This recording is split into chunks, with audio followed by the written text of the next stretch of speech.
Okay, class, spell Wednesday. I don't know how to spell Wednesday. Well, James, just sound it out. Oh, okay. So, like this? No, James, it's Wednesday.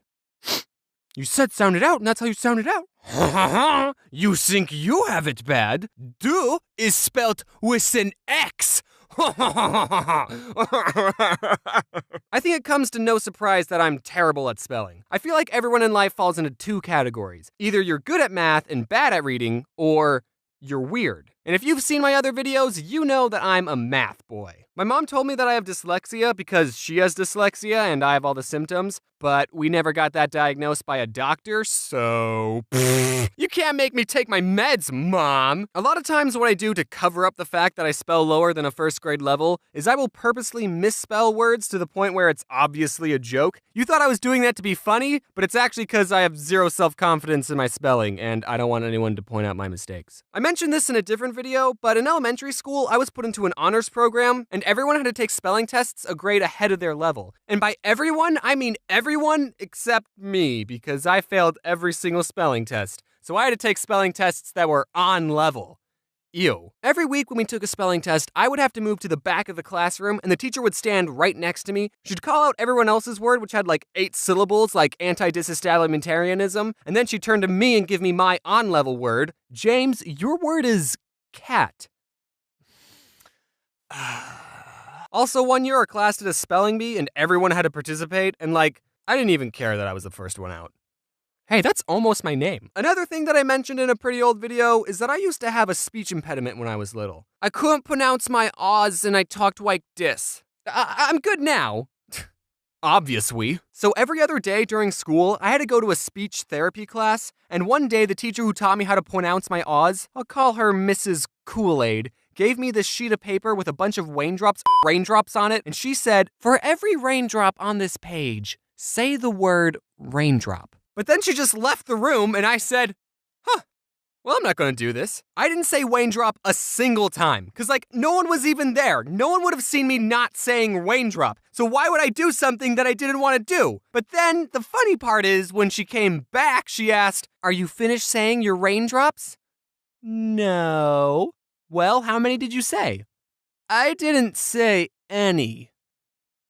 You stupid child. I told her the truth for some reason. I don't know why. It was probably the easiest lie in my life to get away with, but that's why I remember this story. I'm still mad at myself for telling the truth. And I had to say raindrop a bunch of times in front of her, and she would only go to the next raindrop until I said it right, and it was terrible.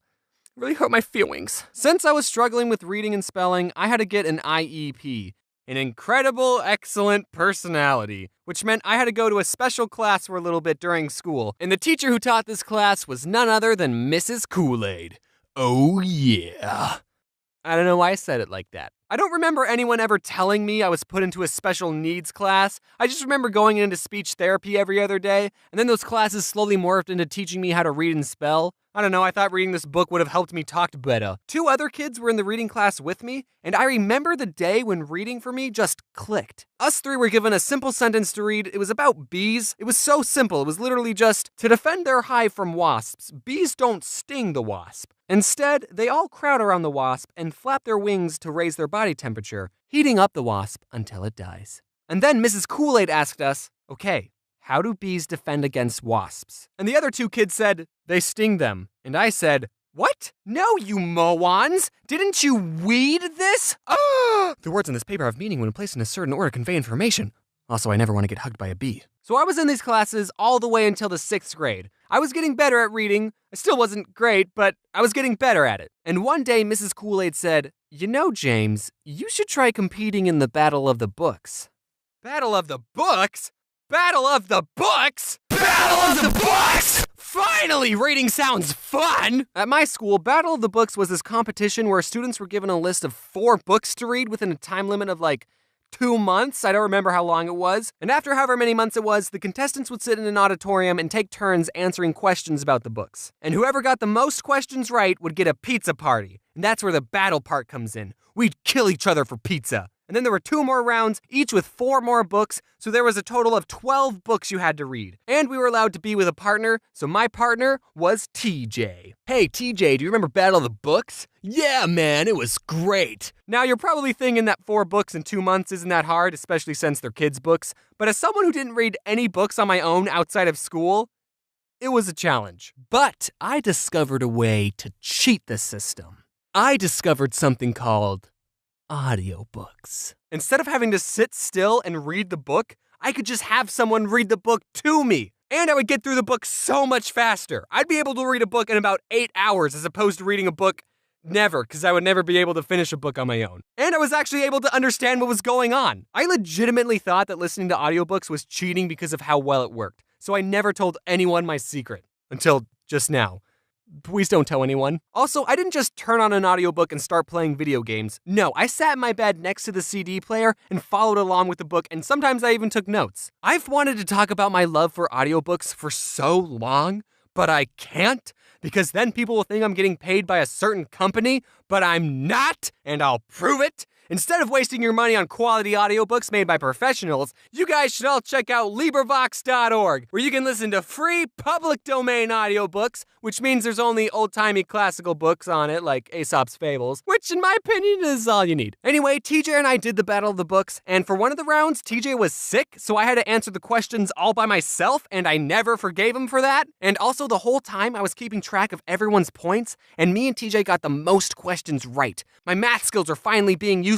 I was already craving the pizza. After the last round, the teacher said, "Okay, I'll tally up all the points and let you all know who the winner is in a couple of weeks." But since I was keeping track of everyone's score, I already knew we won. I turned to TJ and I said, "TJ, guess what? We already..." Oh, this is the round that you were sick on. How did I not notice that until just now? But then a couple of weeks go by and I'm not hearing any news about a pizza party. I was expecting to walk into class one day and there would just be a pile of pizza boxes waiting for me. But that never happened. The teacher in charge of the competition was the librarian, so one day I went up to her and I asked, "So, did you ever say who won the Battle of the Books? Also, my favorite pizza is barbecue chicken." And she said, "Oh, these 2 5th graders won."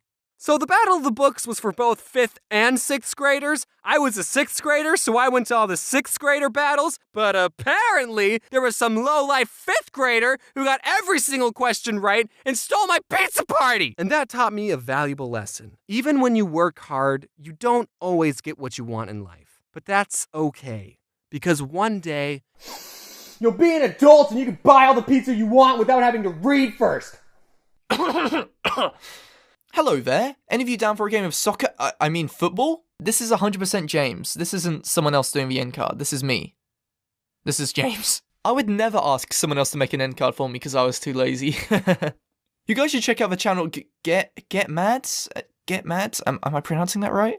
He helps me edit my videos for my second channel. That's right, I have a second channel with a total of 6 videos. Count them 6. 6 videos. And also, as per usual, I need to thank my colorers who made this video look absolutely amazing. Thanks, guys.